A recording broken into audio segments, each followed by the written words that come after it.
Alright guys, Fuller coming to you with another video. Shout outs to the whole LDBC.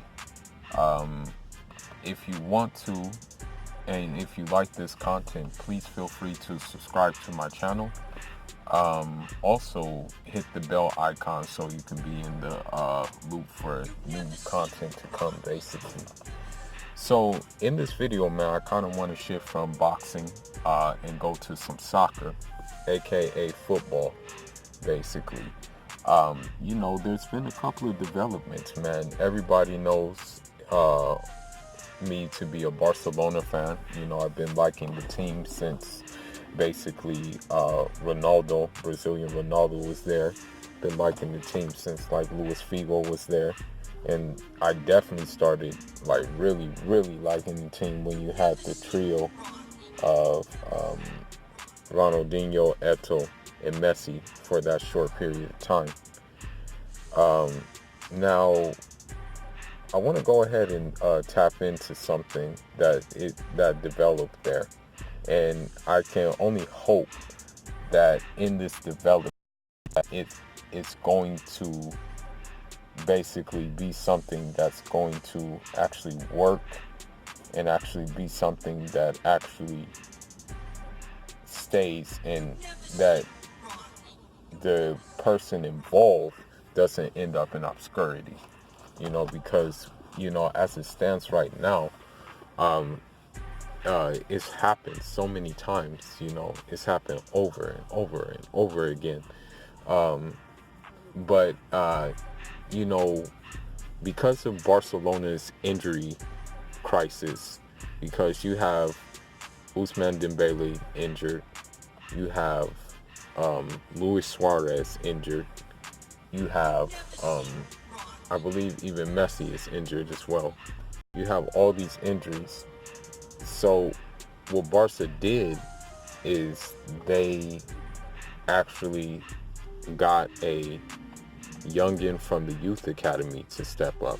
Okay, they got a youngin who is 16 years old. Okay, 16 years old. He's making his first team debut.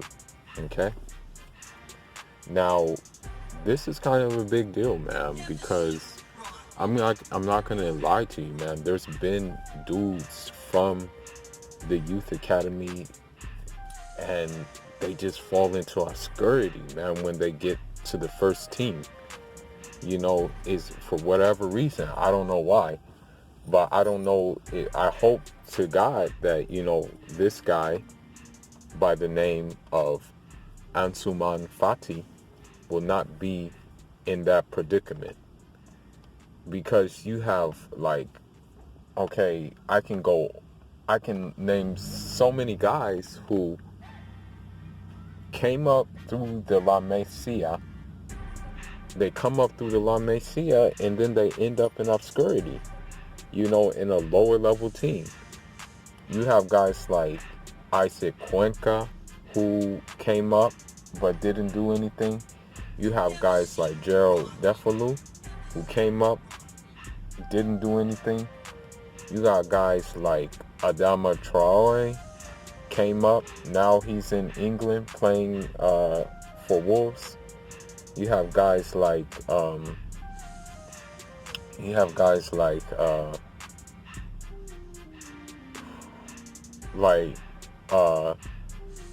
Dongu, this Cameroon guy, Jing Dongu. Now he's playing in a lesser team in Spain. You just have all these guys, man, who came through that La Masia Academy, and they end up not, being the goods on the senior side, or I should say, they end up not being given the chance to be the goods at the senior side. Because you have, for example, another guy I can name, man. You have Munir Al-Haddadi. Same situation. You have,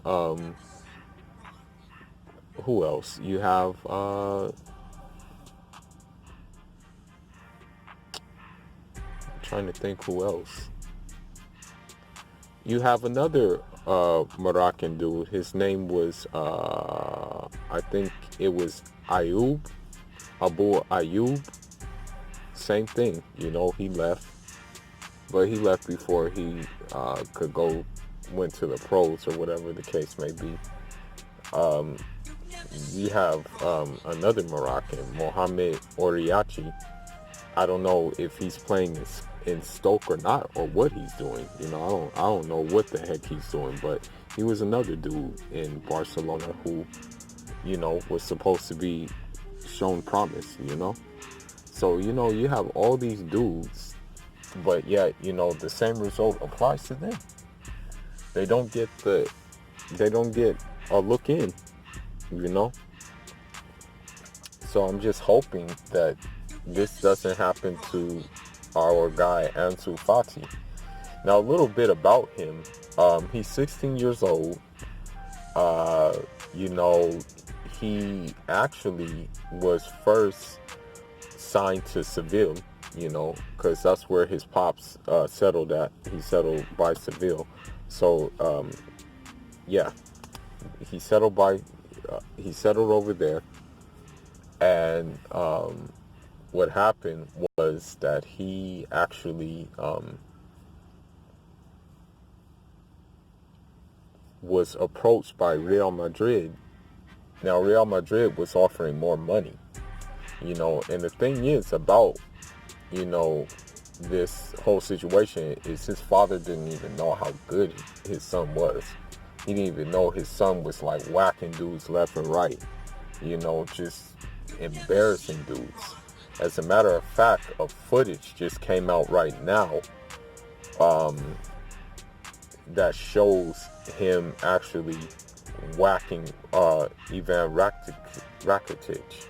I mean, he whacked the hell out of him, so, if this is an indication of what's to come, then as one of the DJs says, hey, I think y'all got one. You know what I mean? So what happened was that the dad rejected Real Madrid, although they were offering more money, because Fati wanted Barcelona. Now, another thing that happened because of that,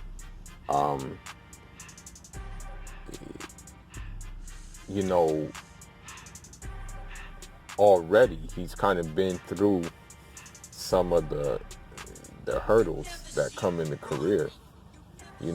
He's came back from a broken leg, which is incredible at such a young age. Okay, coming back from a broken leg at a young age, it's very, very impressive.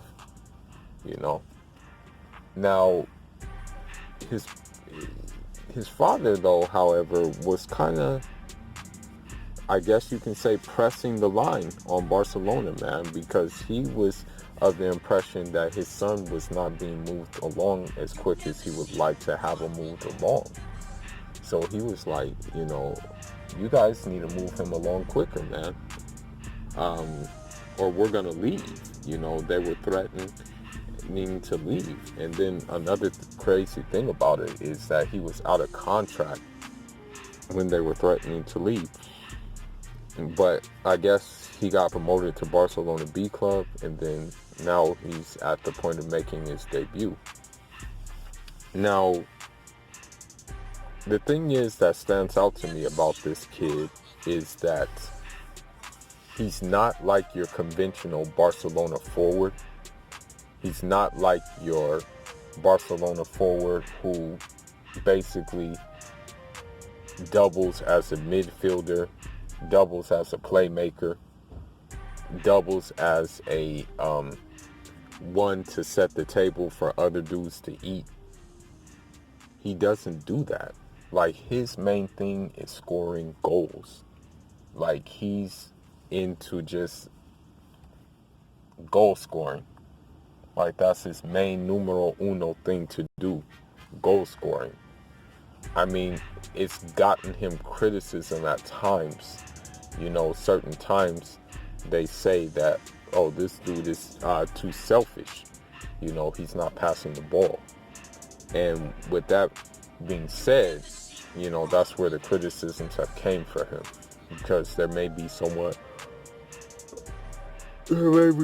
more open, and he decides that, oh, I don't want to pass it to the open dude. I'm just going to go for broke myself. And so, that presents some problems to people. And so that's why that's the one thing that the critics and the naysayers have to say about him, is that he's selfish. That he doesn't pass the ball enough. Now, I will say, though, however, that since he's kind of not that conventional role that Barcelona usually has, that perhaps Barcelona recognize that they need just a flat-out scorer, that they need to have that guy who's maybe going to come through in the clutch and give them those goals. You know what I mean? So, it's a good look. It remains to be seen what he's going to do. I'm looking forward to seeing what he has to offer. It looks to be a promising career for him. Now, the question remains to be seen, or remains that needs to be answered, and we don't know if we don't know where his mind is at with this. Will he opt to play for Spain nationally, or will he opt to play for Guinea-Bissau, his country of origin, nationally? That's what remains to be seen. Obviously, if he plays for Spain, he has a better chance at playing in the World Cup. That's just the reality. I'm sorry to say, but these African teams are jokes. When it comes to international competition, and this is coming from an African. But I'm looking forward to seeing what more he can do. I hope he stays at Barca. I hope he doesn't get transferred anywhere, and that this is a changing of the guard for La Masia Academy guys. Because I'll tell you one thing too. I guarantee you, if he signed for Real Madrid, he wouldn't get a look in. You see how they do their academy players. They don't really give them chances like that. But anyhow, that's all I got to say about this topic. Leave your thoughts and leave your comments. Let me know if you think he's going to be the goods. And let me know if you think at 16, will he be able to pick up the slack of a Dembele or a Suarez? Fuller signing out. Njadama.